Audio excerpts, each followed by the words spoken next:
Hello बच्चों, चलिए प्रश्न देखते हैं। किसी दी गई समष्टि में किसी दिए गए आयु समूह के जीवों का प्रतिशत कहलाता है? आयु वितरण, आयु घनत्व, आयु ग्राफ, आयु वक्र।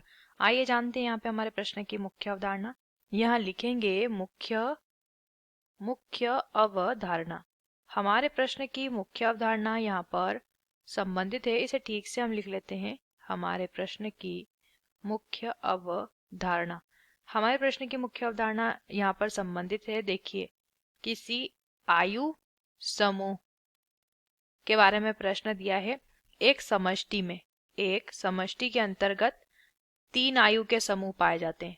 3 प्रकार के आयु समूह मौजूद होते हैं। 3 प्रकार के कैसे? एक आयु जो कि जनन पूर्व आयु वाले प्राणियों का समूह। दूसरा होता है वयस्क प्राणियों का समूह। और तीसरा होता है पश्च या जनन पश्च लिखेंगे। यहां लिख लेंगे जनन पश्च आयु वाले व्यक्तियों का समूह। 3 प्रकार के आयु समूह वाले प्राणी पाए जाते हैं। और इस प्रकार जब हम क्या करते हैं, जब हम दी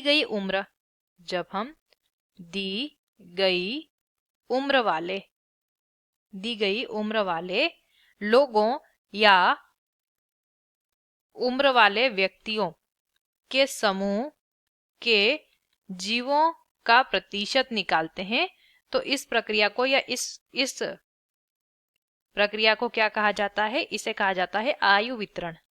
आयु वितरण इसे कहते हैं। जनन पूर्व कितने लोग हैं जनन पूर्व आयु समूह में, जनन पश्चात आयु समूह में कितने लोग हैं, और वयस्क समूह में कितने लोग आते हैं।